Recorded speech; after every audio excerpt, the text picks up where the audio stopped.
I want to talk about using neural networks to discover mathematical objects. But before I do so, I want to spend some time reflecting on the role of examples in mathematics. Because I think that if you're not a practicing mathematician, it may be surprising to know that examples really drive our field. And so I will spend some time discussing two examples that I find very inspiring from the history of mathematics. And then I want to kind of advocate this dream that AI methods will allow us to explore more of the mathematical universe and gain a deeper understanding. Okay, so I want to start with my favorite mathematical object, the icosahedron. So this is 20 equilateral triangles arranged that close up perfectly. And this object, I'll try to explain in a second, has had a kind of just an incredible impact on the history of mathematics, the fact that this object exists. And I think it's a nice mental exercise to kind of close your eyes and take an equilateral triangle in your mind and try to imagine the fact that it closes up. And I actually can't do it. Yeah, and I think it's really surprising that this object exists. Another beautiful thing to reflect on is the fact that it's very difficult to go out and find an icosahedron in nature. Yeah? So if you're walking along a beach or something, you might find a crystal which is a cube. You might find a tetrahedron. You might find an octahedron. You know, if you go into a crystal shop nowadays, you'll find such things. But an icosahedron probably didn't exist in nature, you know, at our scale. Of course, icosahedra exist on a molecular scale, but they didn't exist. They don't exist readily in nature. And so when it was first discovered, it's potentially one of the first objects that was discovered as an object in the human mind, which I think is a very interesting thing to think about. So I just want to give you a brief history of the icosahedron. So this is one of the Platonic solids. There's 5 regular solids. And these are talked about in the work of Plato. And Euclid's Elements, which was the kind of geometry textbook for 2 millennia, has as culmination the classification and construction of these Platonic solids.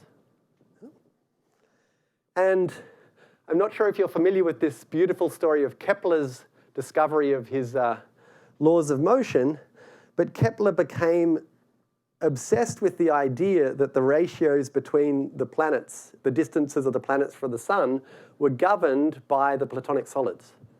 Okay?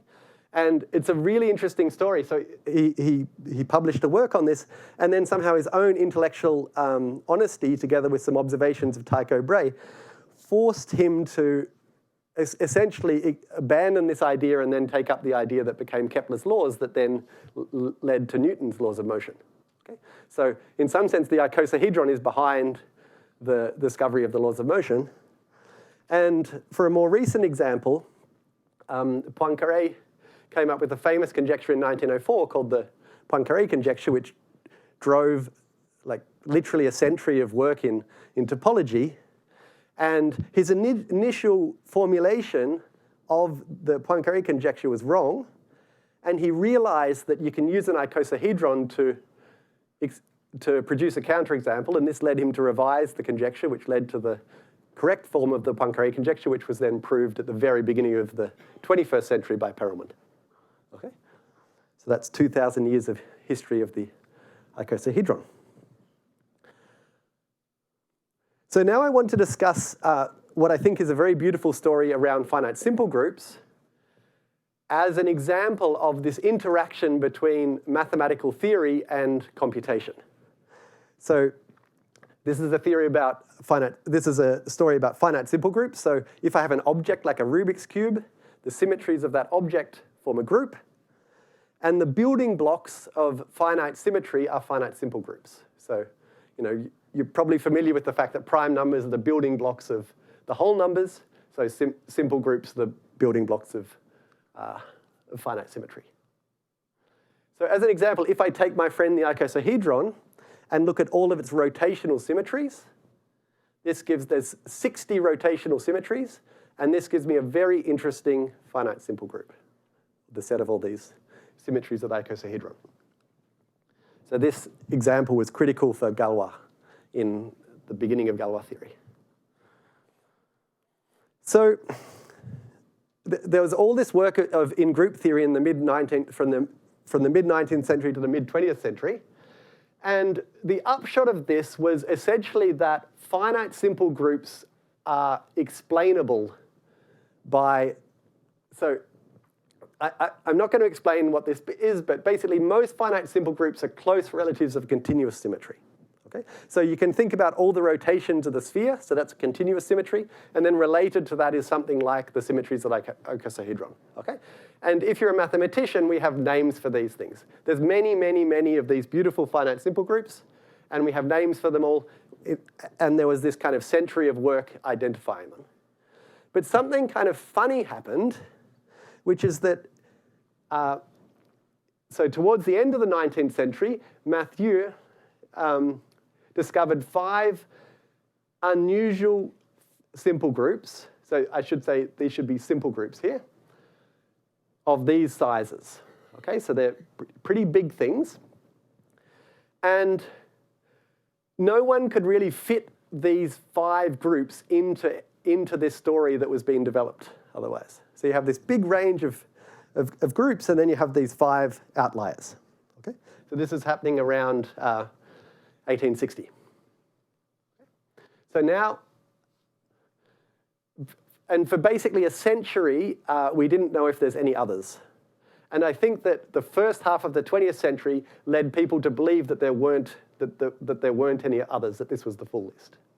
Okay, so Junko, so one of the reasons I'm telling this story is because this happened in Canberra, which is about 2 hours from where I grew up in Australia.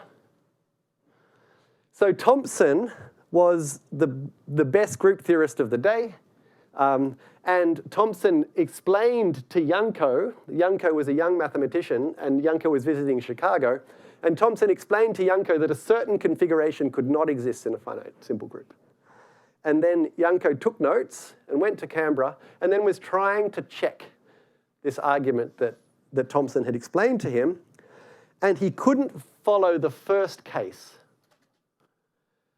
And he became more and more stuck, and the more that he tried to understand why he was stuck, the more he became convinced that actually this possibility that Thomson had ruled out could actually occur. Okay? And he thought very hard about it, and he came up with these 2 matrices. And basically, he decided at this point that these 2 matrices, something remarkable happens with these 2 matrices. So either something remarkable happens or Thomson is correct. Okay? So he's nailed it down to these 2 matrices. And then he did what all good academics do, which is he forced his PhD students to try to work out whether this was actually the case or not. Yeah? So Terry Gagan is a first-year student, and Martin Ward was a second-year student, and he basically said, you guys know how to use computers. Can you check that these 2 matrices, if I take any products of these matrices, I get a closed system, and that system has 175,000 elements. Okay? So you can see that he probably couldn't have done that by hand. And they worked through the night on an IBM. So they were working on this IBM 1620 computer, which had 40 KB of memory. And by the end of the night, I'm not sure why they did this at night, maybe just to increase the drama of the situation, but so they computed through the night on this computer, and then they'd worked out that actually this group did exist. Okay? And Terry says that they were very, very excited, but Janko was still sleeping, and so they just kind of waited outside his office for him to wake up and come into work, and they could tell him the news of the first sporadic simple group in over a century. Okay? And then this is just from an interview with Janko conducted when he was in his 80s. So the interviewer asked, was the discovery a miracle? I was lucky. You can discover something great only if you are critical of some works of the greatest mathematicians. Okay? And he puts the chances of this discovery at 1 in a billion, which I think is very kind of accurate. So it's a really extremely unusual thing that he discovered, and he checked many, many cases. Many were fine, but there was this one little thing that people had missed. Okay? And then after this, you had this kind of deluge of new simple groups, a deluge of new understanding in finite group theory. So the largest of these interesting groups is the monster simple group, which has the number of, its order is roughly the number of elementary particles in Jupiter. And it's an absolutely extraordinary mathematical object, which is still fascinating us today. And one of the reasons that I'm telling this story is I want to emphasize that there's this kind of very interesting situation in finite simple groups, this very interesting interplay between human ingenuity and computation. So for the Janko simple group, the ability to have a computer there was a godsend, and you can immediately check things that you could never do by hand. The monster simple group is kind of the opposite. It was proved to exist by pure thought, and people had enormous difficulty coming to grips with it computationally. So if you want to store one element of the monster simple group, this is about 4.5 gigabytes. Okay? And so now imagine multiplying the number of elementary particles in Jupiter by 4.5 gigabytes. You get a very large number. And it's very interesting here in this story. So Martin Saysen, who is a retired computer scientist in Germany, recently kind of shocked us all with this package, which, so he wrote this package, which is brilliantly written and allows people to compute in the monster simple group effectively for the first time. So I just want to quote from Sims here. So this is a paper from 1978. So he's saying that, so this is before the monster simple group was known to exist. So he does some rough back-of-the-envelope calculations and say, in principle, the calculations that were done by Janko students could also be done in this case. However, it would need a very, very sophisticated and kind of big computer lab for a year, and I doubt that anyone would argue that the existence or non-existence of the monster is of such importance to the mathematical community that it warrants devoting the resources of a major computer center for the better part of a year to settle the matter. Yeah? I find this very interesting because I think it's an early example of people discussing, like, how many resources do we need to know a mathematical fact? And I think that this is something that will be much more present in the coming years. Okay, so now mathematicians believe that we have a complete list, and we believe to have proven that we have a complete list of finite simple groups. And we have this fascinating interplay between ingenuity and computation. And I think it's a very interesting question, what would have happened with the classification of finite simple groups? Many people regard this as a kind of crowning achievement of 20th century mathematics. Would this have been achievable without computers?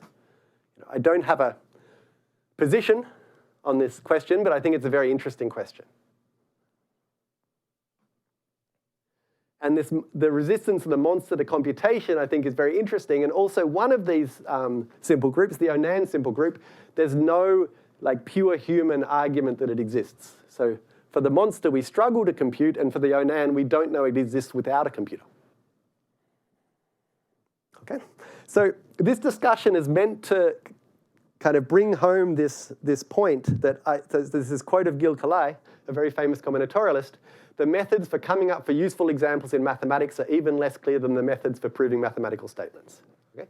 And I adore this quote. I think it's extremely true. And I think, what led Janko to come up with this extraordinary new object? Yeah. So now I'm switching gears a little. And I'm going to talk about neural networks for discovery in mathematics. So I want to discuss, just very briefly, I'll discuss neural networks and transformers at a very kind of superficial level. And then I want to give 3 examples of problems that we've attacked with neural networks. And I think each of these shows something interesting. So this is what I'm talking about, but don't worry if this makes no sense to you.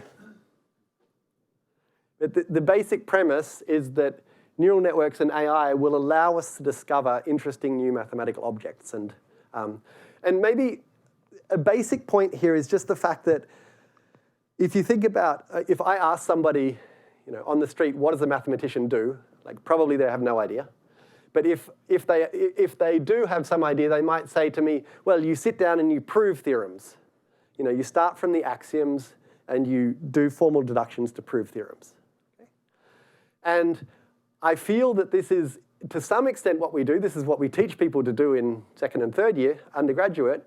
But a lot of what we're driven by is examples and heuristics and things like that. So I don't believe that we're going to have AI systems which solve hard mathematics problems by operating purely within formal languages. So for example, the ability to make mistakes is critical to the mathematical process. And the fact that there's these new unusual examples are also critical to the mathematical process.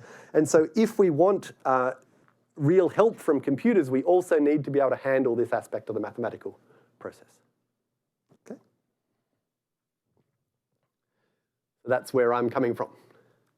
Okay, so the 3 slides on neural networks and transformers. So if you know what a neural network is, wonderful. You can ignore the next few slides. If you don't, I just want to give you some very rough idea of what it is. So I hope you've met line of best fit. So this is, we have some data, and we're trying to fit a line to it in the most efficient way possible. And that's an example of me computing this line of best fit. And in this particular case, so in the case of a line of best fit, there's a unique solution, and I can find it very easily. Yeah. And if I talk to some people in finance, they say, I don't do any maths, but except every single day I do linear regression. Yeah? And so this is what linear regression is, fitting a line of best fit. Yeah? So it's a very, very powerful, very basic technique. And now I think the best way to think about a neural network is a high-dimensional, nonlinear line of best fit. So this is what training a neural network would look like on this particular data set. So this is a 2-dimensional data set. Okay, and so here I'm training my neural network. And instead of getting a line of best fit, I get some curve of best fit or some high-dimensional surface of best fit. Okay, and now it's a much, much more complicated problem, and there's a lot of stochasticity, and so the uniqueness goes away. I don't know, I can train 10 times and get 10 different answers, but the observed fact is that neural networks appear to do a very good job in very high-dimensional situations, and they do a good job in the sense that they generalize. So you might imagine that this is some samples from some situation, some real-world situation, and I would like this line to be close to new samples that my system hasn't seen before, and typically neural networks do a good job at that. That's generalization. Okay. So what are transformers? So I'll be talking about transformers a little bit. So a transformer is a particular type of neural network, and their initial application was in translation of languages. So translating between French and English, for example. And you see these pictures. I won't explain these pictures. But so a part of the original architecture was kind of split off, and then it became a so-called GPT-2 style transformer, which is now the predominant architecture in large language models. And one thing that I want to emphasize is that this architecture is very useful for any situation in which you have some kind of sequential input and output. So, there's nothing about transformers that say that you need to put language or words into them. Anything that looks like you might be able to imagine that it's some kind of weird language sent to you by aliens or something, you can plug into a transformer. And the thing that, for example, that large language models do is they model a language. So if you can have many, many samples from a language, you can put it into a transformer, and then it can kind of, to some extent, learn to speak that language. It can give you samples from that language or approximate samples from that language. And what does the transformer do? So I put in some sequence, like nobody expects A. So this is a list of tokens. So my words are my tokens, for example. And then what its output is a probability distribution over the next word. So I put in some sentence like my dog is sick and I want to go to the, and then it should give me a probability distribution over the next word that I'm going to say. And so then I can sample from that distribution and get the next word and then continue on. So this is a very beautiful problem. So this is the first problem that I'll discuss. It's the problem of isosceles free subsets. So here's the problem. So what's the largest subset of an n by n grid without isosceles triangles? Okay, so over here is my n by n grid. And then the game is I'm allowed to place black stones on this grid, a little bit like in Go or something. And I'm not allowed to create any isosceles triangles as I'm doing so. And I'm cheating here. I'm actually adding the stones to get the best possible solution in this particular case. So what I'm saying, so what does no isosceles triangles mean?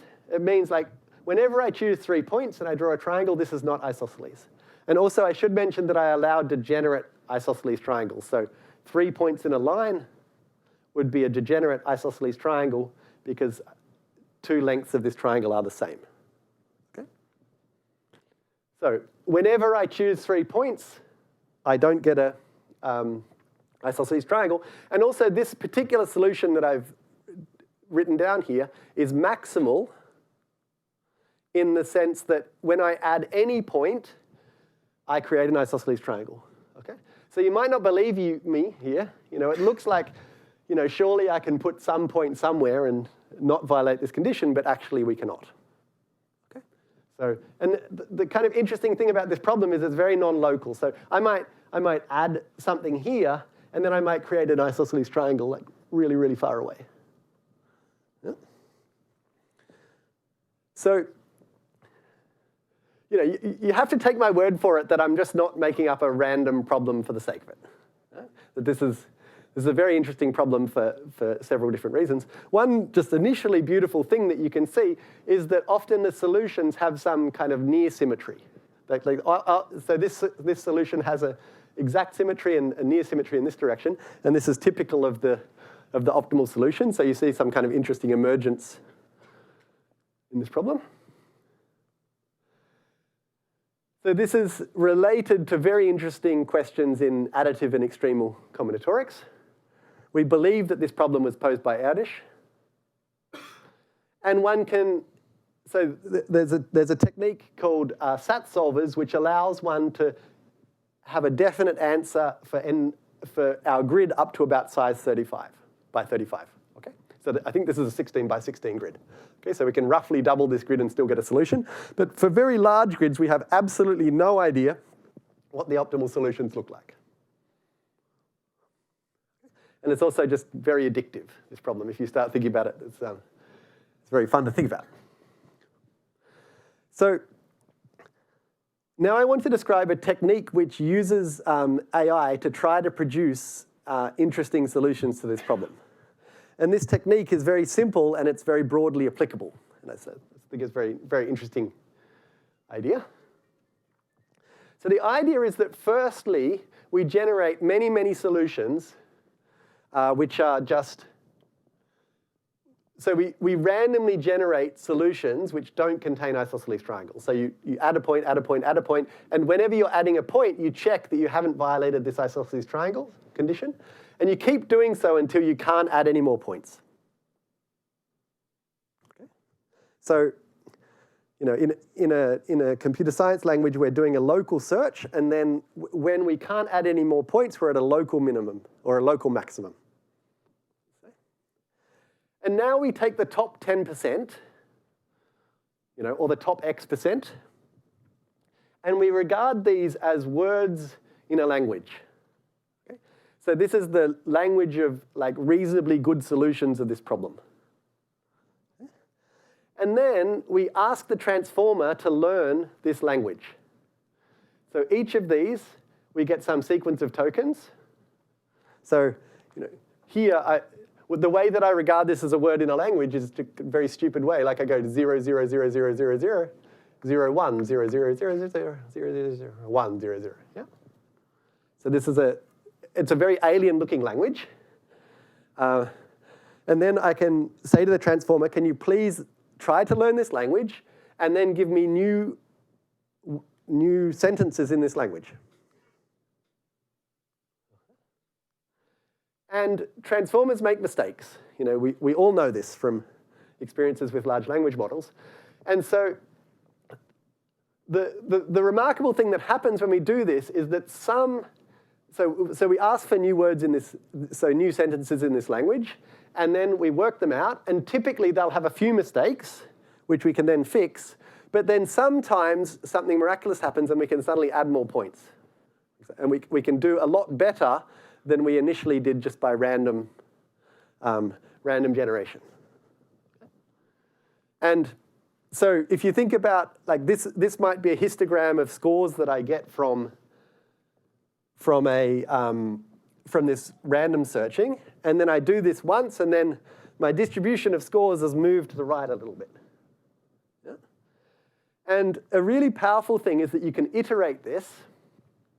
So now we can say, oh, now we have many, many more good examples. So now we have an even better, better expressions in our language. And we can again train our transformer and then iterate around like this. And what's very interesting here is that in many examples, this keeps on working for many, many generations of iteration. Okay?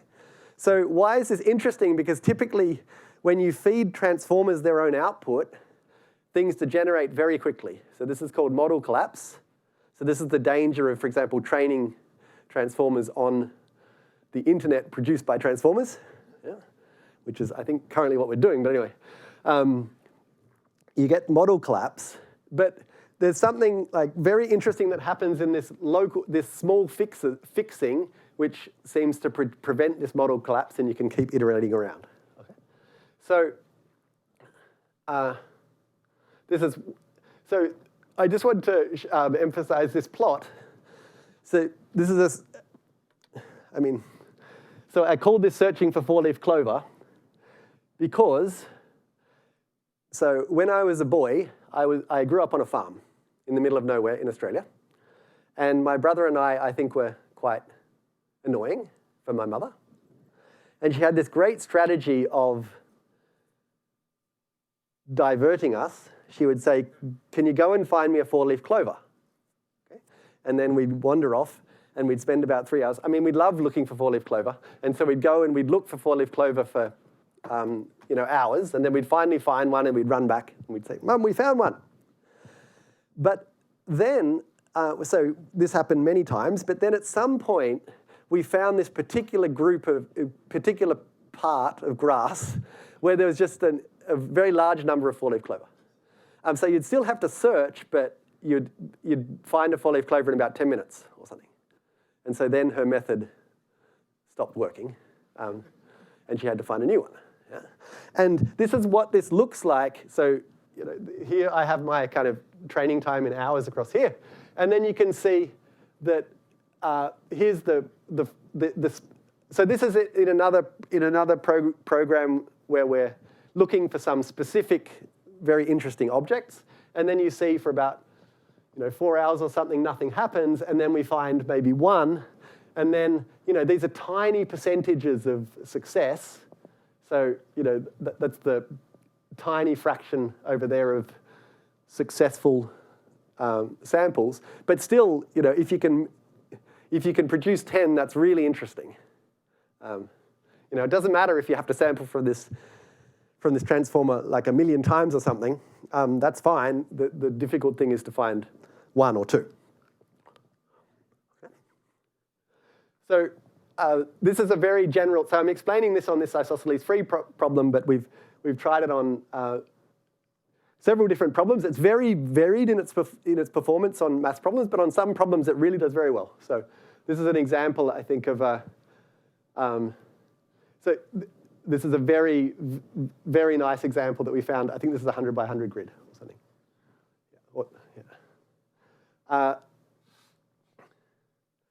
And I just want to emphasize that somehow it's really important for me as a mathematician using these AI tools that we're not using some really complicated AI system that we have to spend a lot of time with on engineering. This is very standard stuff. And it's the first thing that I've worked on where I thought maybe there's some application of this outside of mathematics. So now I wanted to discuss so this is some work that we did with, that I did with DeepMind on this, this Hirsch conjecture, which is a very interesting and very difficult problem in pure mathematics. And so this is much more, in some sense, the previous example was more of a toy problem, and this is much more of a problem that I'd really love to understand before I die. So linear programming is, I have some region which is cut out by some linear, so it's cut out as an intersection of hyperplanes, so it's cut out by some linear conditions. And then I want to find the highest point in my region. Okay? So you look at this thing here and you go, well, of course the answer is that. Yeah? And that's true, that is the answer. But the point of linear programming is, can you do this efficiently in very high dimension? Okay? So it's a very core problem in optimization, and it's used probably, I asked ChatGPT, can you estimate how many times linear programming is used? And this is the number it came up with, and I kind of believe the argument. Yeah, so. And the simplex method is a way of solving this problem where you basically start somewhere. So you start at a vertex. You can find a vertex very easily, but it might not be the highest vertex. And then you just keep following edges according to some scheme until you get to the highest vertex. Yeah? It's a very simple algorithm, and so this is probably the most used algorithm to solve this, and it appears to be extremely efficient, but we don't know why. So it's one of these things that we use it every single day, but we don't know why it's so efficient. And basically, this Hirsch problem is in one of these polytopes, in one of these regions, how quickly can I get between vertices if I'm only allowed to move along edges? It's the basic problem. So when linear programming, I think linear programming was first developed during the Manhattan Project, and then Hirsch made this very interesting conjecture that basically you can get between any two vertices of this region in at most n minus d steps. So just to illustrate this with a cube, the number of faces is 6, and the dimension is 3. So faces minus dimension is 3. And in this particular case, this n minus d is bang on. So I can the hardest vertex to get, it's hardest to get between these two vertices, and I can do so in 1, 2, 3 steps. Okay? So what the Hirsch conjecture says is that what you witness here for the cube is true for any region. And then, kind of shockingly, in 2012, Francisco Santos gave a counterexample to this. So it was open for 50 years. He found a 43-dimensional polytope where this Hirsch bound is off by 1. It's an incredibly beautiful paper. And basically, people have been struggling to understand what's going on ever since this work of Santos.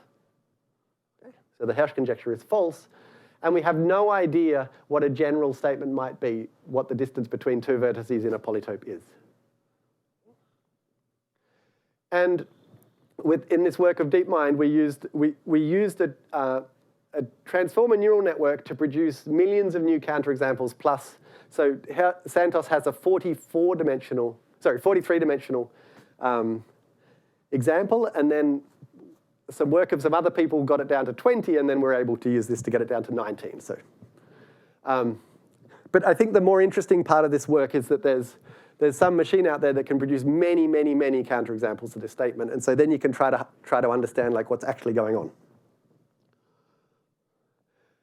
And in this algorithm, we build the polytope up by adding point by point. So you can think about it a little bit as like a one-player game where we're trying to add points to build up some very interesting object. And the problem is that when you add points in high dimension, there's just some insane number of possibilities. Okay, so there's a very large number of possible ways to add a point to the situation. And we employ a kind of method that's, I guess, reasonably standard now in search and machine learning. So we start by some kind of random sampling, and we try to say what were good ideas to do. And then we use a neural network to predict what the good things to do were. And again, we get this situation where some tiny fraction of searches yields a counterexample. Okay? But this is a situation in which random sampling would just never get you a counterexample. So now, to finish the talk, I want to talk about this recent idea of DeepMind and called Fun Search and Alpha Evolve. So this is much more of a kind of fun toy example of something that I think that will be very powerful in the next months and years. So if you think about the isosceles free case, what we're doing is we're searching in the space of solutions itself. So you're trying to find a construction which is good. But one other way of approaching this problem is let's try to find a program that produces a good construction. Let's try to find some little Python program that produces a good construction. And then the problem with this is that imagine that I have two programs. How do we combine, maybe these two programs are pretty good, but how can we make a new program that combines their strengths, for example? And this is a very classic topic in computer science called genetic algorithms. And somehow the really interesting idea that was introduced in this Fun Search paper is you can ask an LLM to kind of interbreed these programs. You can say, LLM, here's two programs that did okay on this problem. Can you give me 50 more programs that incorporates aspects of both of them? And 40 of them may be very bad, but then maybe one is good, and then you can keep iterating. Yeah? And there's a lot of technical details around these genetic algorithms, but that's the basic idea. Yeah? So just to kind of re-emphasize this, so this would be what a local search in graphs would look like. So I start off with 5 points on a line, and then each of these edges, I'm doing a kind of human understandable move. I'm removing a vertex, I'm removing an edge, or I'm adding an edge. Yeah? And then maybe I have some kind of score function or something, and then I'm trying to do these local moves to improve my score function. So this is much more what we were doing in the isosceles free thing. But in Fun Search, what we're kind of doing is local search in Python programs. And now it's, what does it mean, this arrow? Like, before there's a very clear meaning when two graphs are similar. One's obtained by the other by removing an edge, for example. That's very clear meaning. But here, these arrows mean that the LLM thinks these are similar. Yeah? So that, in LLM space that we don't understand, it thinks they're similar. Okay. So this is a problem that I was just working on the last 2 weeks. And I just want to describe this problem in some detail, just as an example of this technique, because I think it's a really amazing example. So this is some question, and you don't have to know what it means. Okay, so I've got a massive graph, and then I'm looking for some rare subgraph inside it. So I've got this big thing, and then this very interesting subgraph inside it happens to be a picture of a 4-dimensional cube. And so the setting that we have is these, and somehow over the last 5 years, for whatever reason, we've suddenly realized as a research community that these very, very complicated big graphs tend to have these very, very structured pieces inside them, and these structured pieces are much larger than we would ever expect. Okay? And so this came as a big surprise to us. But now the question is, how big can you get this subgraph? And what we do is we ask for Python programs that specify the bottom and the top. So this is what the kind of prompt looks like. You know, this is really like you would talk to like ChatGPT or something. Act as an expert in computational algebra and combinatorial optimization. Your task is to find pairs of permutations, blah, blah, blah, blah, blah. And this is, so we're working with Adam at DeepMind, and he always believes that you should add some psychological motivation at the end. Yeah? You know, I don't think there's any science there, but he believes that this is the right way to do it. You got this. Okay. Now, this is really crazy. So it did very well. So I'll say in a second that it doesn't do well always, but you can look at the reasoning trace, and this is where it comes up with its good idea. Okay. So it says, I'm about to propose something truly outlandish, a crazy Ivan maneuver for this problem. The current solution is good. And this thing we worked out is Hindi for weather. Okay. Let's get crazy. Okay. And what it came up with was really good. And so, you know, this is about 1/3 of the full output. But if you run this program, it gets much, much better than we could do by hand on this problem. So before, you'll see here, when we prompted it, this is what we could do by hand. We could get something of size 2n minus 5, which is already very surprising for us.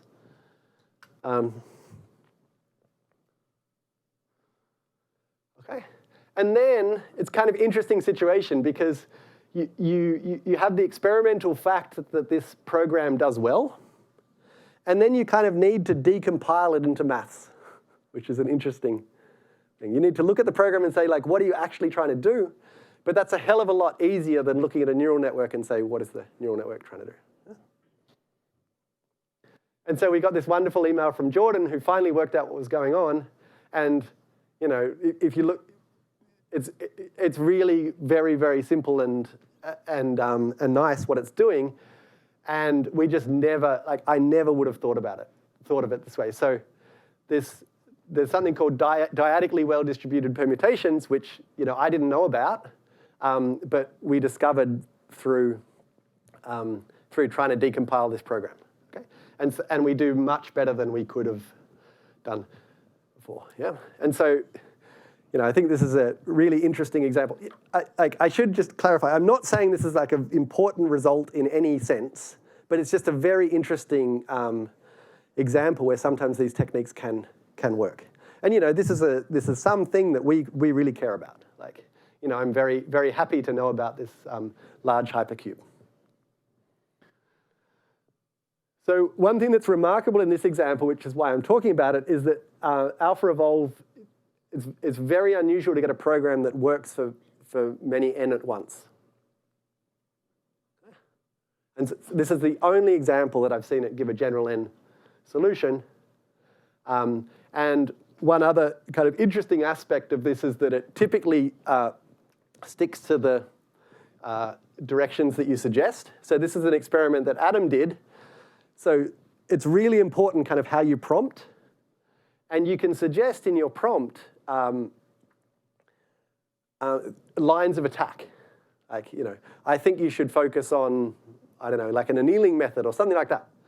And Adam did a following very non-scientific experiment. So he basically asked 3 experts and gave them 2 minutes, 5 minutes, and 30 minutes to think about a problem, a random problem that he made up. And then he used that used their expert opinion as a prompt. And the really interesting thing about this experiment is that, so no advice did worse. The advice when the expert for 30 minutes had thought about the problem did best. And also, if you look at the solutions that these lines come up with, they stick very closely to the directions that were suggested by the experts. Okay. So it's really like, you know, you have some idea, and then you can just say, can you please, you know, explore the hell out of this particular idea? And in some cases, it will do it. All right, so I just want to sum up. So we've just seen 3 examples. And there's no kind of blowing the problem out of the water, but we did find really interesting things, and you have a very interesting loop now going on between mathematician and AI system. And it does seem that once we have these flexible techniques, there's kind of limitless capacity to explore the mathematical world. And I'd like to finish with 3 predictions. So firstly, that in some sense, there'll just be a blossoming of experimental mathematics guided by AI. The second prediction is that this decompiling process will be much more a part of our lives in the future. So I think that if I read this statement as 5 years ago, I'd be horrified. I'd think I don't want to spend my life staring at a Python program trying to work out what's going on. But the more that I think about it, like we mathematicians are kind of decompiling each other the entire time. Like, expert A says this, and then I'm trying for weeks to work out what the hell expert A is talking about. And the beautiful thing is, like, when you actually work out what expert A is saying, then it can really be a revelation. And I've had one experience now with LLMs where I feel like we were looking at this Python program, and you're like, oh my God, this is just a really, really interesting idea, which we just wouldn't have thought of. And that's very interesting. And the last one is kind of more pragmatic. Like, I think that resources are going to play a really important role in the future, and I really dream of a world. I love the way mathematics is basically, it's pretty close to a democracy, and I really like that. We need our laptops and things, but we don't need much more than that. And I feel like as a mathematical community, we really need to kind of fight to maintain some equal access to resources and fair allocation of resources. Thank you very much.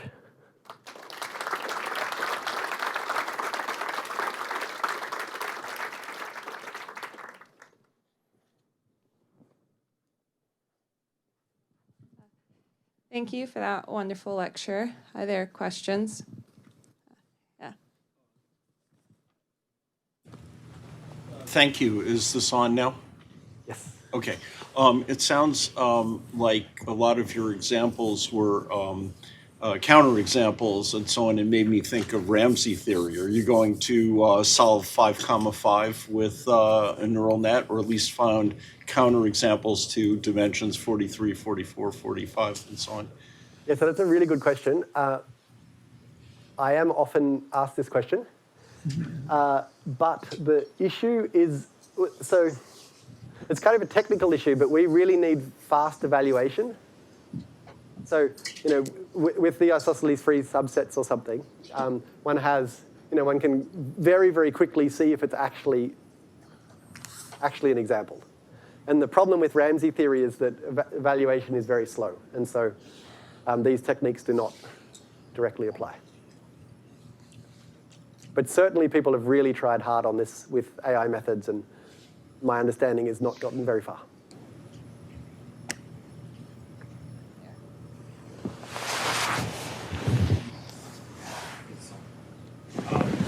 Yeah, 2 questions actually. So you talked about decompiling, and so did you have any success in, you obviously used the LLM to generate the program, but did you ask another LLM to sort of help you decompile the program that another LLM that you had? Did you have any success with that? And I guess the second question is, a lot of the 3 examples you gave here were in discrete mathematics. I'm not a mathematician, so bear with me. We're in discrete mathematics, but do you see any applications outside of discrete mathematics in in the kind of work that you're doing? Yeah. So first question is I haven't used LLMs to try to decompile. It's a very natural thing to do, but I'm still like a little bit of a stubborn, old school person that just wants to stare at the Python and. And the second question, can you remind me, what's the second question? Yeah, your example from discrete, yeah. discrete mathematics. So yeah, that's a really interesting question. I think, so there's a paper coming out soon from Adam, Terry Tao, Gomez Serrano and someone else, where they apply this method to inequalities in analysis with, I think, quite a lot of success. I mean, it's always like, the bound was 2.806 and now it's 2.81 or something. But also those kind of things can be very significant as parts of proofs. And I feel like it's very important to emphasize that alpha evolve is by no means a kind of silver bullet or something. And I think that, I have applied this stuff to things more in kind of my original area of research. I find these kind of toy problems much more flexible and fun to play with. And certainly the eventual goal is to apply them to problems elsewhere. And I guess the main difficulty that we confront in this kind of example-based research is really that you need large amounts of training data. And so any situation in which you have 10 examples, mathematicians can really get going on that, and these methods cannot. Particularly transformers need really, minimum 10,000 training examples or something. And if you don't have that, one should have another idea. Yeah.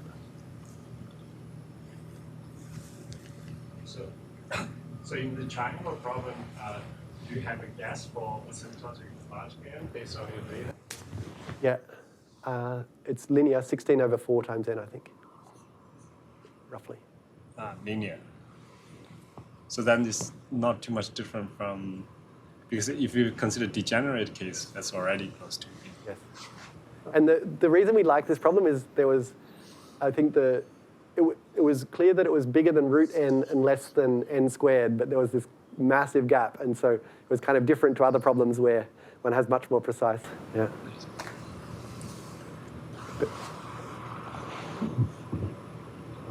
Yeah.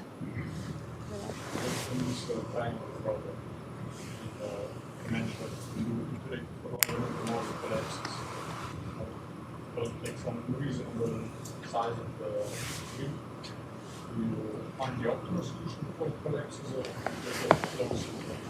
something else to find the best solution. The real problem is that there's no obvious certificate of optimality. But let's say in the case, let's say 40, where you actually know the exact solution, set up to 45, you know the. Yeah, so in the cases where we know the answer, it finds it.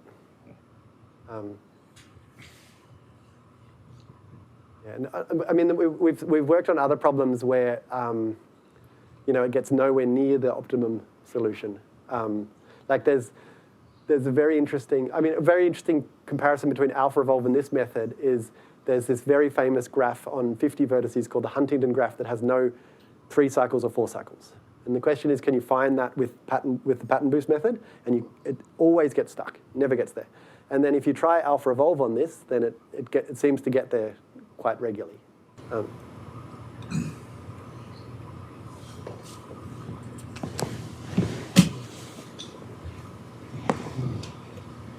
Yes, I had a question about the format of the data that you put in.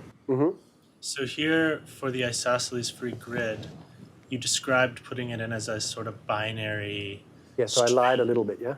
Lied a little bit. Well, my question is sort of more general, which is like there's a lot of different ways for certain problems you might put them in, right? You might give a list of Cartesian coordinates for these things, or you might like spell out every sort of pixels in a grid, things like this. Like, have you tried formatting the problems in different equivalent ways to see, like, of course, we're very visual, so it makes a lot of sense to, like, a lot of these problems are sort of drawn out in visual ways, but perhaps there's a different way to formulate it that works better, things like that. Yeah, so it's a very basic and important question how one does this. For the isosceles free, we used, so it's very bad to give a transformer a situation where you've got 2 tokens, 0 and 1, it's a bad idea. Yeah? So, ideally, in our experience, you want between 50 and 1,000 tokens. And then there's a very beautiful way called byte pair encoding, which was originally used in GPT-2, I think, which essentially tokenizes your data in a kind of Shannon efficient way. So you look through and every zero, you look through the most common pairs and then replace that with a new token and keep going. And this works very well. Like this was our best thing for Isosceles free. But then on other questions in graphs, for example, sometimes you should encode the adjacency matrix. Sometimes you encode pairs, as you said. Typically, pairs work better for sparse graphs. And yeah, the annoying thing is that we just have to experiment with all these different representations and see what works best.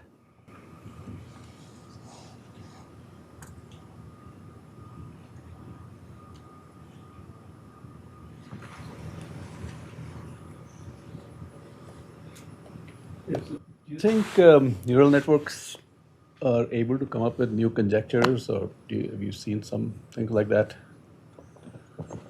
I think that it's best thought of as a scale. Like, originality is kind of a scale. And to do a kind of interesting construction is, some form of originality, and to come up with, I don't know, like a major new definition in mathematics is like extremely original. And I don't see any obstruction to it coming up with a fantastic new definition or something, but I just haven't seen it yet. But I've certainly seen it come up with like very interesting constructions. Like, there's the famous move 37 in AlphaGo, and I think that there's been several instances where we've seen that in maths too, that kind of thing. Thank you.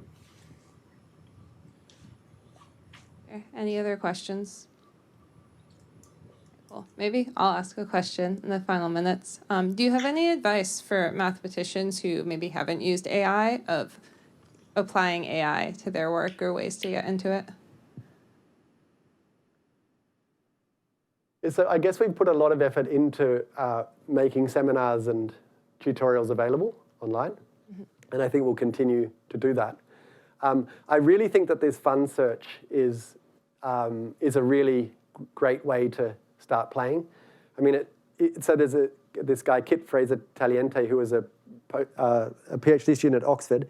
He put together this really usable GitHub where you can really get experimenting in half an hour or something. And I think that it really gives you a good feeling for what this can and can't do. And I think just finding, I mean, one general piece of advice that I think, like typically mathematicians come to me and they say, I've always wanted to solve problem X, let's solve problem X with AI. Yeah. And I think this is the wrong approach. I think that it's much better to come with a spectrum of problems and try things and experiment and get a feel for the way things work before really attacking a hard problem. Yeah. I certainly made the mistake in the past of going all in on a hard problem. Yeah.